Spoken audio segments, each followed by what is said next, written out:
महाकाल। जय श्री राम। तो बम बम कालीनाथ जी, हमें ये बताइए, प्यार के विषय में पूरा बताइए हमें। हाँ? प्यार के विषय में बताइए। प्यार के विषय में प्यार कैसे किया जाता है, प्यार क्या है, देखिए, प्यार की परिभाषा क्या है? प्यार की परिभाषा ये है, जब इस धरती पे हमारे प्रेमानंद जी भी प्यार पे कथा करते हैं, हमारे किशन धीरेन्द्र शास्त्री भी प्यार पे कथा करते हैं, हमारे मोदी जी भी प्यार पे बातें करते हैं, मन की बातें। इस दुनिया में प्यार के बारे में हीर रांझा, लैला मजनू या अनेक अनेक राधा रानी का भी प्रेम प्रसिद्ध किया जाता है, राम सीता का प्रेम प्रसिद्ध किया जाता है, भोलेनाथ का किया जाता है। लेकिन प्रेम का तत्व क्या है? किसी पति पत्नी में या प्रेमिका में झगड़ा कहाँ से शुरू होता है? सिंदूर दान हो जाता है, 7 फेरे हो जाते हैं, लेकिन उनमें प्रेम नहीं रहता है, विश्वास नहीं रहता है, एक मर्यादा स्थापित हो जाती है, जिसको कहते हैं पति पत्नी। प्रेमिका में भी कॉलेज स्कूल हर जगह से प्रेम तो शुरू होता है, लेकिन वो प्रेम किस चीज़ का रहता है? उस प्रेम का नाम है हवस, एक दूसरे को पाने की लालसा। साथ निभाने की लालसा नहीं रहती किसी की, क्योंकि सबको पता है एक दिन मरना है, लेकिन एक दूसरे को पाने की अभिलाषा में वो प्रेम का नाम देते हैं। और जैसे ही वो दोनों एक दूसरे को पा लेते हैं, ऐसे ही दोनों में घृणा पैदा होना शुरू हो जाता है। क्यों? क्योंकि उनमें प्रेम नहीं था। प्रेम का नाम था, लेकिन एक पाने की अभिलाषा थी, एक अधिकार का अभिलाषा था, जो ये मेरा है।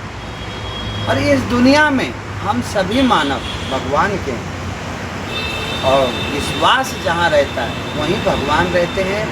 जहाँ प्रेम का नाम ईश्वर है। प्रगट की पाला दीन दयाला कौशल्या हित का।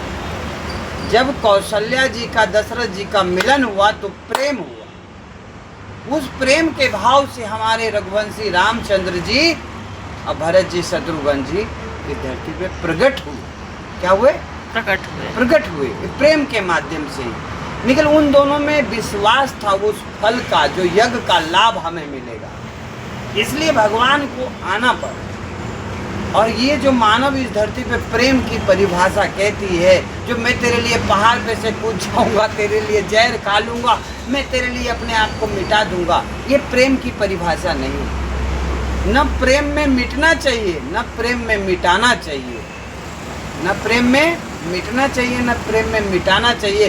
प्रेम में विश्वास करना चाहिए, जिससे प्रेम हो जाए, जिससे प्रेम हो जाए उस पे विश्वास अटूट करना। लेकिन महाराज जी, मैं आपसे ये कहना चाहूँगी कि प्रेम तभी होता है, पहले विश्वास होता है, फिर प्रेम करते करते विश्वासघात होता है, तो फिर कैसे विश्वास किया जाए?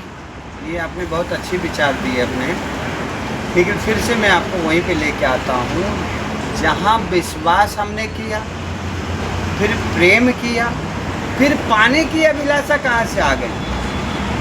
जिससे हम प्रेम करते हैं, जैसे कि ईश्वर से हम सभी मानव प्रेम करते हैं, इसलिए मंदिर मस्जिद गुरुद्वारा में जाते हैं। लेकिन हम लड्डू अगरबत्ती भोग चढ़ाते हैं कि नहीं उन्हें? तो ये हमारा प्रेम है। लेकिन जो मानव लड्डू पेड़ा गुलाब जामुन न चढ़ाता है, मंदिर मस्जिद गुरुद्वारा में नहीं जाता, क्या परमात्मा उससे प्रेम नहीं करते? फिर भी करते, क्योंकि ईश्वर जो भगवान होता है प्रेम, वो प्रेम कुछ मांगता नहीं है, और जो मांगता है वो प्रेम नहीं है, वो स्वार्थ है। जो इसने मेरा काम नहीं किया, जैसे कि हमने अपने बेटे को बोला 1 गिलास पानी ला के दो, और उसका मूड नहीं है ला के देने का, तो हमने बोला हम तो बेटा से इतना प्रेम करते, हमें उसने 1 गिलास पानी तक नहीं दिया, तो हमारा प्रेम यहाँ पे टूट जाता है। माता का प्रेम एक पुत्र के प्रति टूट जाता है, लेकिन पुत्र की तो ऐसी कोई अभिलाषा ही नहीं। माँ ने मांगा, मैंने नहीं दिया, माँ ने मांगा, मैंने नहीं दिया।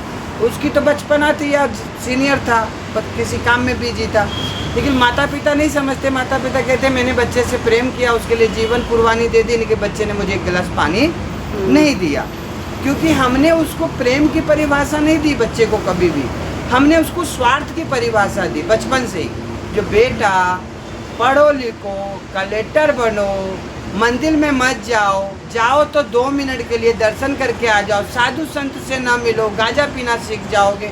अनेक प्रकार की तो माता पिता सिखाते हैं।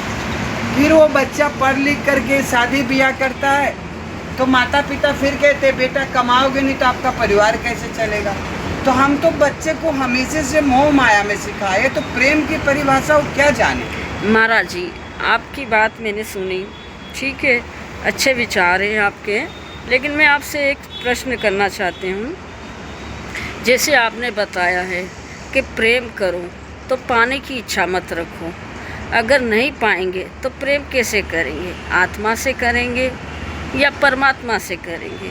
अब परमात्मा से जो प्रेम होता है वो तो हो ही रहा है जैसे तैसे, हाँ, या मतलब से हो रहा है या बेमतलब से हो रहा, जैसे भी हो रहा है।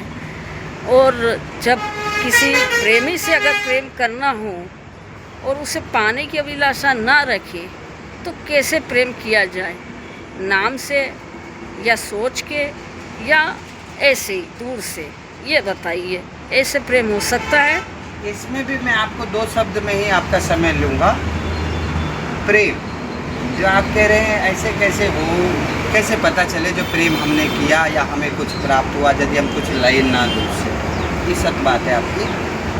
प्रेम से पहले आपका विश्वास जो आया था, उसी विश्वास से आपको प्रेम पे रुकना चाहिए और समय की प्रतीक्षा करनी चाहिए।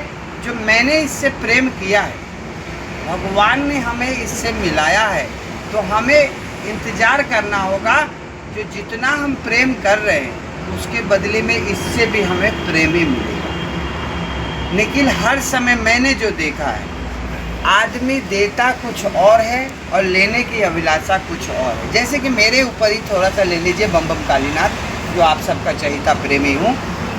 आप सब ने मुझे कितना प्रेम दिया वो तो आप सब जानते ही हैं, लेकिन मैंने भी आप सबको इतना प्रेम दिया जो आज आप लोग मेरी वीडियो को इतना शेयर करके इस मुकाम तक मुझे पहुंचाए हैं। ये प्रेम का प्रतीक है। मैंने आप पे पहले विश्वास किया, पहले मैंने आपको इस्तेमाल नहीं किया, मैंने डायरेक्ट आप पे विश्वास किया।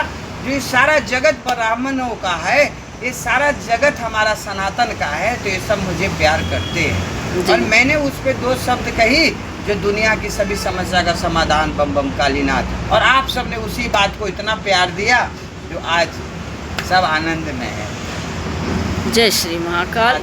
महाराज जी, आपके विचार बहुत अच्छे लगे हैं।